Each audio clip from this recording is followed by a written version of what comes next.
कहानी की शुरुआत में हमें एक टाइम मशीन को दिखाया जाता है जिसकी मदद से कोई भी टाइम ट्रेवल करके समय में पीछे जा सकता था। एक आदमी उस मशीन में कदम रखता है और जैसे ही वो मशीन शुरू हुई वो समय में 45 साल पीछे चला गया। वहां उसे किसी खास मकसद के लिए भेजा गया था, पर उसके शरीर पर एक भी कपड़े नहीं थे, इसीलिए वो अपने लिए कपड़े ढूंढने लगता है। वहां उसे कुछ गुंडे मवाली दिखाई दिए जो उसे बिना कपड़ों के देखकर उसका मजाक उड़ाने लगते हैं। वो आदमी उनके पास आया और उनसे उनके कपड़े मांगे, पर वो उस पर हंसने लगते हैं। उसकी भारी भरकम बॉडी देखकर भी उन्हें उससे जरा भी डर नहीं लग रहा था, क्योंकि उनके पास गन्स थी। इससे पहले फ्यूचर से आया वो आदमी उन्हें अपनी असली पावर्स दिखाता, पीछे से उसे कोई आवाज लगाता है। हम यहाँ एक और आदमी को देखते हैं जो हूबहू उसकी तरह दिखता था। वो बोला, मुझे तुम्हारा ही इंतजार था, और बस इतना कहकर वो उस पर गोलियां चलाने लगा, जिसके बाद वो आदमी भी उस पर हमला कर देता है। हम देखते हैं कि ये दोनों कोई मामूली इंसान नहीं थे, बल्कि ये फ्यूचर से आए एडवांस्ड रोबोट्स थे जिन्हें टर्मिनेटर्स कहा जाता था। वो बूढ़ा टर्मिनेटर उससे लड़ने की कोशिश करता है, पर उसी का ही एडवांस्ड वर्जन होने की वजह से वो उससे बहुत ज्यादा ताकतवर था। उस नए टर्मिनेटर ने उसे बहुत मारा, जिससे कुछ देर के लिए उसका सिस्टम बंद पड़ जाता है। इससे पहले वो उसके पुर्जे पुर्जे अलग कर देता। किसी ने उसके सीने पर गोली चलाई और उसका पावर सोर्स डिस्ट्रॉय करके उसका काम तमाम कर दिया। इसी तरह वो फ्यूचर से आए टर्मिनेटर्स को ठिकाने लगाया करते थे। इसके बाद हमें भविष्य की दुनिया को दिखाया जाता है, जहां इन जैसे टर्मिनेटर्स ने पूरी धरती पर कब्जा कर लिया था। ये रोबोट्स इंसान को खतरा मानते थे, इसलिए उन्होंने धरती के सारे इंसानों को मार डाला और जो बचे थे उन्हें अपना गुलाम बना लिया। हम यहाँ इंसानों के नेता जॉन कॉनर को देखते हैं, जिसने उन टर्मिनेटर्स से लड़ने के लिए लोगों की एक आर्मी तैयार की थी। जॉन जानता था कि इंसानों और मशीनों की लड़ाई तब तक नहीं खत्म होगी जब तक वो स्काईनेट को खत्म नहीं कर देते। स्काईनेट एक आर्टिफिशियल इंटेलिजेंस है जो उन सारे टर्मिनेटर्स को कंट्रोल करता है। उसके बिना वो सब टर्मिनेटर्स टिन के डब्बे के अलावा कुछ नहीं थे। आखिरकार वो दिन आ ही गया जब इस 40 साल से चली आ रही लड़ाई का अंत होना था। जॉन कॉनर अपने लोगों के साथ स्काईनेट के कोर तक पहुंचकर उसे डिस्ट्रॉय कर देता है, जिससे वो ये लड़ाई जीत जाते हैं। वो सभी अपनी जीत का जश्न मना ही रहे थे कि तभी जॉन ने देखा कि स्काईनेट ने टाइम ट्रेवल मशीन का यूज कर एक टर्मिनेटर को समय में पीछे भेज दिया था। स्काईनेट ने ऐसा इसलिए किया था ताकि वो टर्मिनेटर समय में पीछे जाकर जॉन कॉनर की मां को मार डाले और जॉन कॉनर कभी पैदा ही ना हो सके। इस तरह अगर जॉन पैदा ही नहीं होगा तो वो कभी स्काईनेट को हरा ही नहीं पाएगा। जॉन का अस्तित्व अब खतरे में आ चुका था। अगर उसे खुद को बचाना है तो उसे हर हाल में उस टर्मिनेटर को खत्म करना होगा जो उसकी मां को मारने गया है। वो खुद समय में पीछे नहीं जा सकता था, इसलिए वो किसी ऐसे को चुनता है जो पीछे जाकर उस टर्मिनेटर को रोक सके। हम यहाँ कायल रीस नाम के एक सोल्जर को देखते हैं, जिसे जॉन ने बचपन में मशीनों के हाथों मारे जाने से बचाया था। वो इस मिशन पर जाने को तैयार था, जिसके बाद वो उसे समय में पीछे भेजने की तैयारी करने लगते हैं। जॉन कायल को समझाता है कि जिस टाइम में तुम जा रहे हो वहाँ मेरी माँ डरी हुई और कमजोर होंगी। वो लड़ना और अपना बचाव करना नहीं जानती। बस इतना याद रखना कि उन्हें तुम्हारी जरूरत पड़ेगी, पर वो ये जानती नहीं है। इसके बाद कायल उस टाइम मशीन में जाता है, पर जैसे ही टाइम मशीन स्टार्ट हुई उनके बीच छुपकर बैठा एक टर्मिनेटर जॉन पर हमला कर देता है। वो बोला, तुम्हें क्या लगा ये इतना आसान होगा? उसे खतरे में देख कायल उसे बचाने की कोशिश करता है, पर तब तक बहुत देर हो चुकी थी। टाइम मशीन उसे समय में पीछे टेलीपोर्ट कर देती है। वो एक भिखारी की पैंट चोरी करके वहां से भाग ही रहा था कि तभी एक पुलिस वाला उसके पीछे पड़ जाता है। इससे पहले वो उसे कोई नुकसान पहुंचाता, कायल उससे उसकी गन छीन लेता है और उससे पूछता है, ये कौन सा साल है? पुलिस वाला बताता है कि आज 12 मई और साल 1984 चल रहा है। इसी दिन तुम यहाँ आए थे। ये सुनते ही कायल के कान एकदम से खड़े हो जाते हैं, क्योंकि उसे कैसे पता चला कि वो फ्यूचर से आया है। पता चला कि सामने खड़ा पुलिस वाला भी एक टर्मिनेटर था जो उसी के आने का इंतजार कर रहा था। उसने कायल पर हमला कर दिया, पर कायल उसे गोली मारकर वहां से भाग जाता है। हम देखते हैं कि वो वाला टर्मिनेटर लिक्विड मेटल से बना था जो खुद को मिनटों में रिपेयर कर लेता है। कायल दौड़कर एक मॉल में आकर छुप जाता है, पर उस टर्मिनेटर ने उसका पीछा नहीं छोड़ा और उसे मारने की पूरी कोशिश की। उससे बचते हुए कायल गलती से 2 पुलिस वालों से टकरा जाता है, जिसके बाद वो उसे चोर समझकर अरेस्ट कर लेते हैं। कायल उन्हें बताता है कि वो इसी तरफ आ रहा है, मेरी बात मानो वरना सब के सब मारे जाओगे। पर वो पुलिस वाले उसकी बात को हंसी में टाल देते हैं। वो उसे वहां से ले ही जा रहे थे कि तभी T-1000 ने उन पर हमला कर एक को मार डाला। कायल जल्दी से उसकी हथकड़ियां खोलने को कहता है, पर अब उनका बचना मुश्किल लग रहा था। टर्मिनेटर उन्हें मारने ही वाला था कि तभी एक ट्रक उसे जोर की टक्कर मारकर दूर गिरा देता है। एक लड़की उसे जल्दी से अपने साथ चलने को कहती है, जिसके बाद कायल उस ट्रक में बैठकर वहां से भाग जाता है। उसकी जान तो बच गई, पर जाते जाते T-1000 उस ट्रक पर अपना एक छोटा सा हिस्सा छोड़ देता है, जिसकी मदद से वो उन्हें आसानी से ट्रैक कर सकता था। कायल को पता चला कि उसे बचाने वाली लड़की कोई और नहीं बल्कि जॉन कोनर की मां सेराह कोनर है। उसे यकीन ही नहीं हो रहा था कि वो टर्मिनेटर्स के बारे में इतना सब जानती है, क्योंकि जॉन ने तो उसे कुछ और ही बताया था। उसे लगा था कि वो अबला नारी होगी, पर वो तो फुल ऑन एक्शन पैक निकली। सेराह ये भी जानती थी कि उसे जॉन ने भेजा है, पर उसने उसे बताया कि सब बदल चुका है। उन्होंने तुम्हें जिस 1984 में भेजा है उसका वजूद खत्म हो चुका है। कायल को उसकी वैन में एक टर्मिनेटर पड़ा हुआ मिला जिसकी उसने बुरी हालत कर दी थी। तभी उसने वहां एक और टर्मिनेटर देखा जिसे देखते ही वो एकदम से घबरा जाता है। वो गन लेकर उसे खत्म करने जाता है, पर उस बूढ़े टर्मिनेटर ने उसे मारकर बेहोश कर दिया। जब उसे होश आया तो उसने देखा कि वो गाड़ी चला रहा था और सेराह उसके बगल में आराम से बैठी थी, जैसे कि वो किसी ट्रिप पर जा रहे हों। कायल ने इतना पुराना टर्मिनेटर कभी नहीं देखा था। ऐसा लग रहा था कि उसे किसी ने कबाड़ से उठाया हो। सेराह ने उसे बताया कि जब वो छोटी थी तो पोप्स में मेरी जान बचाई और तब से वो मेरे साथ है। पर कायल उसे समझाता है कि टर्मिनेटर्स को सिर्फ इंसानों को मारने के लिए डिजाइन किया गया है। इसके दिमाग में कोई ना कोई ऐसी प्रोग्रामिंग जरूर होगी जिसकी वजह से आज नहीं तो कल ये तुम्हें मार देगा। पर पोप्स उसे बताता है कि उसे सिर्फ सेराह कोनर की हिफाजत के लिए प्रोग्राम किया गया है। कायल को एक मशीन पर बिल्कुल भरोसा नहीं था। वो उससे पूछता है, तुम्हें किसने यहाँ भेजा है? पर पोप्स के डेटाबेस को इरेज कर दिया गया था। किसी को नहीं पता था कि उसे किसने भेजा है। पर जिसने भी उसे भेजा था वो नहीं चाहते थे कि किसी को उनके बारे में पता चले, ताकि स्काईनेट उन्हें निशाना ना बनाए। वो बात कर ही रहे थे कि तभी पोप्स वैन में T-1000 के लिक्विड मेटल को डिटेक्ट कर लेता है, जिसके बाद उसने उसे शूट करके नीचे गिरा दिया। कायल को लगा कि यहाँ सब गलत हो रहा है, क्योंकि ये उसका मिशन नहीं था। पर सेराह उसे समझाती है कि जिस लड़की को तुम बचाने लौटे हो वो अब बदल चुकी है। अब हमारे पास एक नया मिशन है।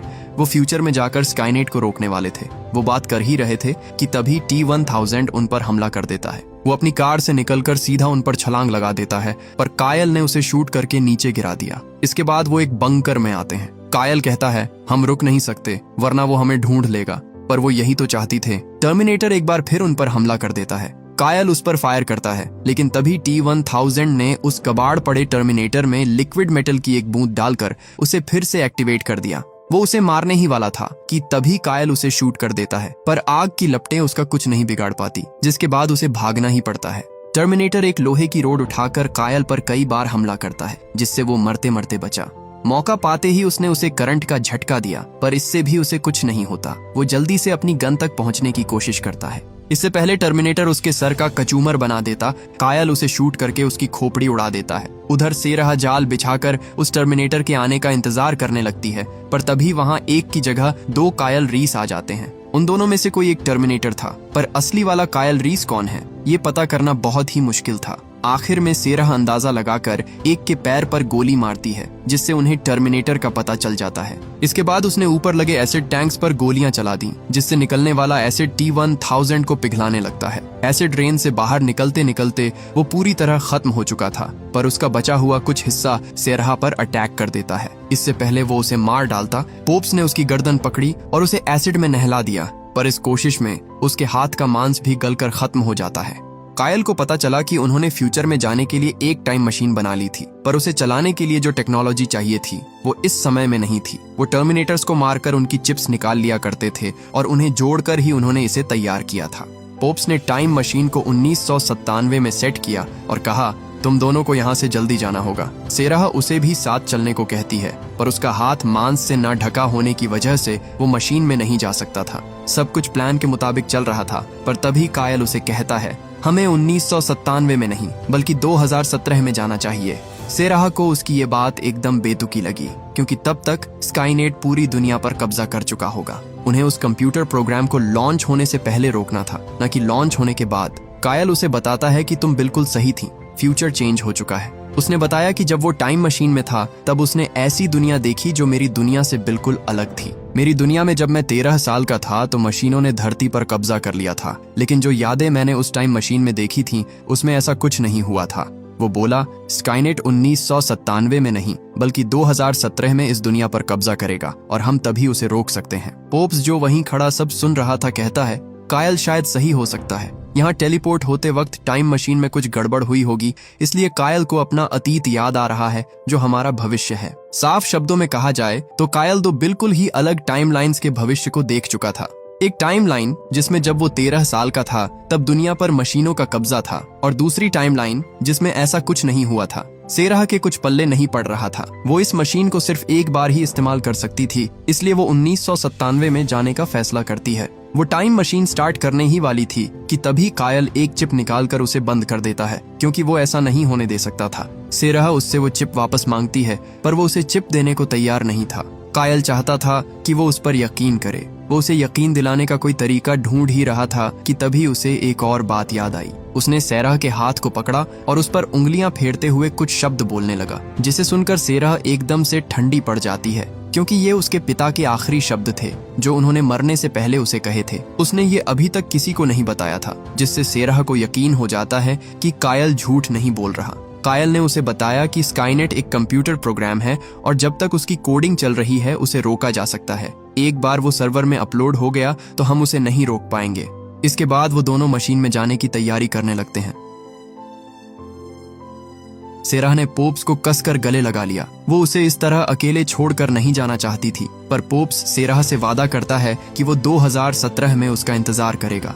इसके बाद कायल और सेराह टाइम मशीन की मदद से खुद को फ्यूचर में टेलीपोर्ट कर लेते हैं और बेचारा पोप्स पीछे ही रह जाता है। अब उसे अगले 33 साल तक इसी तरह अकेले ही उनके वापस लौटने का इंतजार करना पड़ेगा। उधर वो दोनों जैसे ही 2017 में पहुंचे, एक कार उन्हें टक्कर मारकर नीचे गिरा देती है। जल्द ही वहां पुलिस आई और उन दोनों को अरेस्ट कर लिया गया। इसी बीच हम पोप्स को देखते हैं, जो अब बूढ़ा हो चुका था। वादे के मुताबिक उसने उन्हें ढूंढ लिया था, पर उसने आने में थोड़ी देर कर दी। कायल को बहुत गुस्सा आ रहा था, क्योंकि पोप्स के देर से आने की वजह से वो स्काईनेट को रोकने की बजाय अब जेल की हवा खाने जा रहे थे। उन्हें बहुत चोट आई थी, इसलिए उन्हें इलाज के लिए हॉस्पिटल में एडमिट किया जाता है। 2017 में सिर्फ पोप्स ही नहीं था जो उनके लौटने का इंतजार कर रहा था। हम एक बूढ़े आदमी को देखते हैं जो पुलिस को उसे उन दोनों से मिलवाने की रिक्वेस्ट करता है। पता चला कि ये वही पुलिस वाला है जिसकी कायल और सेराह ने उस मॉल में जान बचाई थी। उसने इन 33 सालों में दुनिया को उनके बारे में बताने की कोशिश की, पर किसी ने उसका विश्वास नहीं किया। लोगों को लगा कि वो कहानियां बना रहा है। उधर एक नर्स जो सेराह को टाके लगा रहा था, अचानक ही जेनेसिस नाम के किसी कंप्यूटर सॉफ्टवेयर के बारे में बात करने लगता है। उसने उससे पूछा, ये जेनेसिस क्या है? जिस पर उन्हें पता चला कि जेनेसिस एक तरह का ऑपरेटिंग सिस्टम है जिसे हर इलेक्ट्रिकल डिवाइस में चलाया जा सकता है। नर्स उसे बताता है कि अगले 24 घंटों में जेनेसिस पूरी दुनिया में लॉन्च हो जाएगा, जिसके बाद मेरा फोन, मेरा कंप्यूटर, मेरी कार, सब कुछ इंटरनेट से जुड़ जाएगा। जेनेसिस एक तरह का एआई है जो उनकी जिंदगियों को और आसान बनाने वाला था। सेरा समझ गई कि ये जेनेसिस ही स्काईनेट है। ये सब लोग बहुत बड़े धोखे में थे कि ये एआई उनकी मदद करेगा। असल में होने वाला ये था कि जैसे ही ये इंटरनेट से जुड़ेगा, वो इंसानों को अपना दुश्मन समझने लगेगा और इंसानों को खत्म करने के लिए दुनिया भर की न्यूक्लियर मिसाइल्स को अपने कंट्रोल में लेकर उन्हें एक साथ लॉन्च कर देगा, जिससे धरती की 90% आबादी कुछ ही मिनटों में खत्म हो जाएगी और जो लोग बचेंगे उन्हें मशीनें धीरे धीरे पूरी तरह मिटा देंगी। जल्द ही वहां पुलिस आई। उन्हें अपने डेटाबेस में सेराह का कोई रिकॉर्ड नहीं मिला था, जैसे कि वो हवा से टपकी हो, जबकि कायल का केस थोड़ा अलग था। उन्हें एक बच्चा मिला था जिसके उंगलियों के निशान हूबहू उसकी उंगलियों से मेल खाते थे और वो बच्चा सिर्फ 12 साल का था। वो बात कर ही रहे थे कि तभी वहां ब्रायन आ जाता है। वो बोला, पहचाना मुझे? तुम दोनों ने 33 साल पहले मेरी जान बचाई थी। वो समझ गया कि वो दोनों फ्यूचर से आए थे और वो उनकी मदद करना चाहता था, पर पुलिस उसे अपने साथ बाहर ले जाती है। उनके जाने के बाद उन दोनों ने अपने हाथ की हथकड़ियां खोली और वहां से भागने ही वाले थे कि तभी कायल को एक जानी पहचानी आवाज सुनाई दी। जैसे ही दरवाजा खुला, वो अपनी आंखों के सामने जॉन को खड़ा पाता है। उसे देखते ही कायल ने उसे गले लगा लिया, क्योंकि उसे उम्मीद नहीं थी कि वो जिंदा होगा। जॉन ने उन दोनों पुलिस वालों को बेहोश कर दिया और उन्हें वहां से बाहर लेकर जाने लगा, पर तभी सेराह को याद आया कि वो एक टर्मिनेटर भी तो हो सकता है। उसने कहा, साबित करो कि तुम जॉन ही हो। जिसके बाद जॉन उन्हें उनकी ऐसी ऐसी बातें बताता है जो सिर्फ असली जॉन कॉनर को ही पता थी। उधर हम पोप्स को देखते हैं जो उस हॉस्पिटल में आ जाता है। उसने देखा कि जॉन उन दोनों को अपने साथ लेकर जा रहा था। कायल जॉन से पूछता है, तुम यहाँ पहुंचे कैसे? जिस पर जॉन उसे बताता है कि मैं भी तुम्हारी तरह भविष्य से आया हूँ। इसके बाद वो उसे एक ऐसा सच बताता है जिसे सुनकर उसके पैरों तले जमीन खिसक जाती है। उसे पता चला कि असल में वो जॉन का पिता है। सेराह ये बात शुरू से जानती थी, पर उसने उसे बताया नहीं, क्योंकि वो सही समय नहीं था। वो बात कर ही रहे थे कि तभी वहां पोप्स आया और उसने जॉन को गोली से उड़ा दिया। जॉन का बहुत सारा खून बहता है, जिस वजह से उसकी मौत हो गई। जब कायल ने उसे रोकने की कोशिश की तो वो कायल का गला दबा देता है, जो देख सेरा ने उसके सर पर बंदूक तान दी। वो पॉप्स को उसे छोड़ने के लिए कहती है, पर तभी हम देखते हैं कि जॉन एक बार फिर उठ खड़ा होता है, क्योंकि अब वो भी एक टर्मिनेटर बन चुका था। हमें पता चला कि कायल के टाइम ट्रेवल करते वक्त जब स्काईनेट ने उस पर हमला किया था तो उसने उसे मारा नहीं था। स्काईनेट को एहसास हो चुका था कि वो बार बार क्यों इंसानों से हार जाता है, इसलिए उसने इस बार जॉन को ही सेलुलर लेवल पर बदलकर उसे एक टर्मिनेटर बना दिया, जिसके पास जॉन कॉनर का दिमाग और स्काईनेट की ताकत दोनों थी। जॉन कहता है, अब मैं इंसानों को खत्म नहीं करना चाहता, बल्कि मैं चाहता हूँ कि हम सब एक साथ मिलकर रहे। उसके कहने का मतलब था कि वो दुनिया के हर इंसान को टर्मिनेटर में बदलना चाहता था। इससे पहले वो उन्हें कोई नुकसान पहुंचाता, पोप्स उस पर हमला कर देता है, पर जॉन उससे कहीं ज्यादा ताकतवर था। वो दोनों आपस में लड़ते लड़ते एक एमआरआई मशीन के पास आ जाते हैं, जिसमें लगा हाई मैग्नेटिक फोर्स वाला मैग्नेट जॉन के सेल्स को अपनी ओर खींचने लगता है। सेरा पॉप को वहां से ले जाती है, जिसके बाद कायल ने उस मशीन की पावर और बढ़ा दी,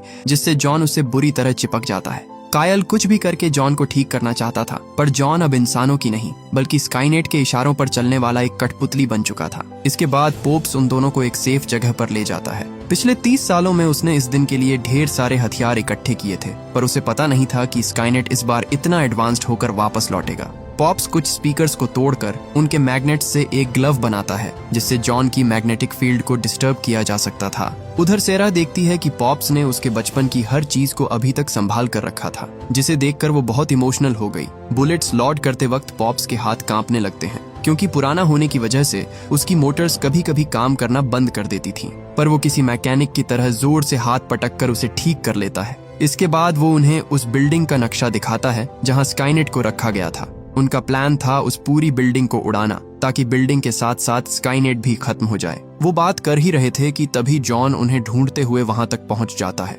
कायल उसे समझाने की कोशिश करता है कि तुम बदल सकते हो, पर जॉन अब वो जॉन नहीं था। जिसके बाद सेरा उसे एक बजूका से उड़ा देती है। वो तीनों एक स्कूल बस लेकर वहां से भाग गए, पर जॉन अभी मरा नहीं था। वो उन्हें ढूंढ लेता है, जिसके बाद उसने उनका पीछा किया। वो उन्हें हर हाल में रोकना चाहता था, फिर चाहे उन्हें मारना ही क्यों ना पड़े। उसने पॉप्स को खींचकर बस के बाहर फेंक दिया, पर पॉप्स इतनी आसानी से हार मानने वाला नहीं था।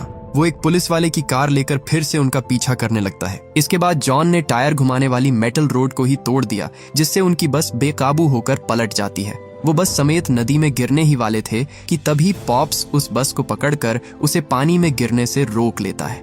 कायल को जब होश आया तो वो वहां से निकलने की कोशिश करता है, पर जॉन भी उसके पीछे पीछे ऊपर आने लगा। इससे पहले वो उसे पकड़कर उसे मार डालता। उन तीनों ने एक दूसरे का हाथ थाम लिया, जिसके बाद पोप्स उस बस को छोड़ देता है जो जॉन को अपने साथ नदी में बहा ले गई। वो लोग जैसे ही वहां से निकलने वाले थे, पुलिस ने उन्हें फिर से अरेस्ट कर लिया, जिसके बाद उन्हें पूछताछ के लिए पुलिस स्टेशन लाया जाता है। इसी बीच हम डेविड को देखते हैं, जो छोटे कायल रीस और उसकी पूरी फैमिली को फ्यूचर से आए कायल रीस से मिलवाने लेकर आया था। उधर एक ऑफिसर पॉप्स से कुछ सवाल पूछता है, पर पॉप्स पूरी इन्वेस्टिगेशन में एक बार के लिए भी अपना मुंह नहीं खोलता। जल्द ही वहां कुछ और लोग आ गए, जिसके बाद पोप्स खड़ा होकर उनमें से एक ऑफिसर को घूरने लगा। वो कुछ समझ पाते उससे पहले ही जॉन उन सबको गोली मार देता है। गोलियों की आवाज सुनते ही डेविड जल्दी से सेराह के पास आया और उसे छुड़ा लिया। सेराह वहां से जा ही रही थी कि तभी उसे पता चला कि वहां छोटा कायल भी मौजूद था। वो उसकी निकलने में मदद करती है, पर जाते जाते उसने उसके हाथ पर उंगलियां फेरकर वही शब्द दोहराए जो उसके डैड ने मरने से पहले कहे थे। ऐसा करना जरूरी था, क्योंकि ये शब्द फ्यूचर वाले कायल को याद रहने वाले थे। इसके बाद डेविड उन दोनों को वेपन्स रूम में लेकर जाता है, जहां से उन्होंने ढेर सारे हथियार उठा लिए। वो हेलीकॉप्टर लेकर वहां से जाने ही वाले थे कि तभी जॉन फिर से उन पर अटैक कर देता है। उसने उन पर खूब गोलियां चलाई, पर कायल सबको उसकी गोलियों से बचाते हुए वहां से निकल जाता है। जॉन कुछ भी करके उन्हें जेनेसिस की बिल्डिंग तक पहुंचने से रोकना चाहता था, इसलिए वो हाथ धोकर उनके पीछे पड़ जाता है। पॉप्स उसका ध्यान भटकाने के लिए एक फ्यूल टैंकर को उड़ा देता है, जिससे उन्हें भागने के लिए थोड़ा और वक्त मिल गया। कायल जानता था कि जॉन इतनी आसानी से उनका पीछा नहीं छोड़ेगा, इसलिए वो अपने हेलीकॉप्टर को उसके हेलीकॉप्टर के सामने लाकर खड़ा कर देता है, जिसके बाद सेराह ने एरो फायर किया जो सीधा जॉन के सीने में जा लगता है। जॉन आउट ऑफ कंट्रोल होकर नीचे गिरने लगता है, पर क्रैश होने से पहले उसने खुद को ऊपर खींच लिया। अब उसे रोकने का सिर्फ एक ही तरीका बचा था, जिसके बाद पॉप्स अपनी जान की परवाह किए बगैर सीधा जॉन के हेलीकॉप्टर पर छलांग लगा देता है, जिससे जॉन हेलीकॉप्टर समेत जमीन पर क्रैश कर गया। उधर कायल और सेराह जल्दी से उस बिल्डिंग में आते हैं, पर जॉन वहां उनका पहले से इंतजार कर रहा था। इससे पहले वो उन दोनों को नुकसान पहुंचाता, पॉप्स ने एक भारी भरकम लोहे के पोल को उसकी छाती के आर पार कर दिया, जिससे उन्हें भागने के लिए कुछ वक्त मिल जाता है। पॉप्स उस बिल्डिंग के चप्पे चप्पे के बारे में जानता था, क्योंकि जब ये बिल्डिंग बन रही थी तो उसने यहाँ दिहाड़ी पर मजदूरी की थी। इसके बाद वो तीनों डिवाइड होकर पूरी बिल्डिंग में बॉम्ब लगाने लगते हैं। स्काईनेट का एक होलोग्राम उन्हें रोकने की कोशिश करता है। वो कहता है, तुम मामूली इंसान मुझे नहीं रोक सकते, पर वो उसकी बातों पर ध्यान नहीं देते और काम जारी रखते हैं। उन्होंने सारे बॉम्ब्स लगा दिए, पर डेटोनेटर का बटन दबाने से पहले ही जॉन उन पर हमला कर सेराह को पकड़ लेता है। वो उनसे डेटोनेटर वापस मांगता है, वरना वो सेराह को मार डालता। सेराह पोप्स को वो बटन दबाकर सब कुछ उड़ाने को कहती है, पर ऐसा करते वक्त उसके हाथ कांपने लगते हैं, क्योंकि वो सेराह को नुकसान नहीं पहुंचा सकता था। इसी बीच वहाँ कायल आ जाता है। जॉन जानता था कि इंसानियत को बचाने के लिए वो ये बटन जरूर दबा देगा, जिसके बाद वो सेराह को छोड़कर उससे डेटोनेटर को छीनने की कोशिश करने लगता है। पॉप्स उसे घसीटता हुआ उन दोनों से दूर ले गया। उन दोनों के बीच जबरदस्त फाइट होती है, पर जॉन बहुत तेजी से अपना शेप बदल सकता था, जिस वजह से वो पॉप्स को बहुत मारता है। उसने उसके हाथ के टुकड़े कर दिए और उसे इतनी जोर की लात मारी कि वो दूर जा गिरा। जॉन उसे खत्म करने ही वाला था कि तभी पॉप्स अपने मैग्नेटिक ग्लव का इस्तेमाल कर उसे जोर का पंच मारता है। पॉप्स ने उस पर एक के बाद एक कई घातक वार किए, जिससे जॉन बहुत ज्यादा डैमेज हो जाता है। उधर स्काईनेट उन दोनों से बात करता है। वो खुद को भगवान से कम नहीं समझता था। वो कहता है, इंसानों को इंसान बनने में लाखों साल लग गए और मैं चंद सेकंड्स में बन गया। ठीक 4 मिनट के बाद तुम मुझे हर जगह पाओगे। उधर पॉप्स से मार खाकर जॉन को बहुत गुस्सा आ जाता है। उसका गुस्सा अब 7वें आसमान पर था, जिसके बाद वो पॉप्स पर अपनी पूरी ताकत से हमला कर देता है। जॉन उसका हाथ उखाड़कर उसे अपाहिज बना देता है, पर इसके बावजूद भी पॉप्स हार मानने को तैयार नहीं था। वो सेराह के लिए मर मिटने को भी तैयार था। जॉन उसे खत्म ही करने वाला था कि तभी वहाँ सेराह आ जाती है। उसने उस पर लगातार फायरिंग शुरू कर दी और इसी बीच पॉप्स उसे अपने मैग्नेटिक ग्लव से पकड़ लेता है। वो जॉन को ज्यादा देर तक नहीं रोके रख सकता था, इसलिए वो उन्हें जल्दी से टाइम मशीन चालू करने को कहता है। सेराह ऐसा नहीं करना चाहती थी, क्योंकि इस तरह जॉन के साथ साथ वो भी मारा जाता, पर अब उसे रोकने का कोई और रास्ता नहीं था। कायल टाइम मशीन को चालू करके वहां से भागने लगता है और जैसे ही मशीन ने अपने अंदर मेटल को डिटेक्ट किया, वो अजीब तरह से रिएक्ट करने लगती है। जॉन ने उससे बाहर निकलने की कोशिश की, लेकिन पॉप्स उसे ऐसा नहीं करने देता और उसे वापस अंदर खींच लेता है। टाइम मशीन उन दोनों को डिस्ट्रॉय करने लगती है, पर हार्ड मेटल का बने होने की वजह से पॉप्स का सर टूटकर मशीन से बाहर जा गिरा। वहीं जॉन, जो अभी तक उस मशीन में फंसा हुआ था, उसकी जबरदस्त एनर्जी से पूरी तरह डिस्ट्रॉय हो जाता है, जिससे वहां इतना तेज धमाका हुआ कि पूरी बिल्डिंग देखते ही देखते मलबे के ढेर में बदल जाती है। सेराह समय रहते बंकर का दरवाजा बंद कर देती हैं, जिससे वो उस धमाके के इम्पैक्ट से बच गए। सेराह पॉप्स के जाने से बहुत ज्यादा दुखी हो जाती है। वो वापस जाकर उन्हें बचाना चाहती थी, पर अफसोस ये मुमकिन नहीं था। इससे पहले कि उस बंकर की ऑक्सीजन खत्म हो जाती और वो दोनों मारे जाते, तभी एक टर्मिनेटर दरवाजा तोड़कर अंदर आ जाता है। वो दोनों बहुत डर गए, पर सेराह देखती है कि वो तो पॉप्स था जो उस धमाके में सरवाइव कर गया था। लड़ते वक्त उसका सर टूटकर लिक्विड मेटल में जा गिरा था, जिस वजह से वो अपग्रेड हो गया। उन सब ने मिलकर स्काईनेट के वजूद को हमेशा हमेशा के लिए खत्म कर दिया था, पर अब भी एक जरूरी काम बाकी था। इसके बाद वो सब छोटे कायल के पास आते हैं। सेराह उसे बताती है कि मेरा एक दोस्त तुमसे मिलना चाहता है। कायल उसे एक मैसेज देना चाहता था और वो चाहता था कि वो इस मैसेज को हमेशा याद रखे। वो बोला, जेनेसिस ही स्काईनेट है, इस बात को हमेशा याद रखना। इस शब्द को हर दिन दोहराना जब तक ये तुम्हारे जहन में ना बैठ जाए। उन्होंने ऐसा इसलिए किया ताकि टाइमलाइन पूरी हो सके, क्योंकि अगर छोटे कायल को ये सारी बातें याद नहीं होंगी तो फ्यूचर से आए कायल को भी टाइम ट्रेवल करते वक्त विजन्स नहीं आएंगे और वो कभी स्काईनेट को नहीं रोक पाएगा। इसके बाद वो सब एक खुशहाल जिंदगी की तलाश में आगे बढ़ जाते हैं, इस बात से अनजान कि स्काईनेट अब भी पूरी तरह से खत्म नहीं हुआ था। मलबे के ढेर में हम उसके कोर को देखते हैं, जो अभी तक सही सलामत था, जिसका मतलब ये है कि स्काईनेट फिर से वापस लौटेगा। और इसी के साथ ये कहानी यहीं खत्म हो जाती है। उम्मीद करता हूँ कि ये मूवी आपको पसंद आई होगी। Thank you for watching.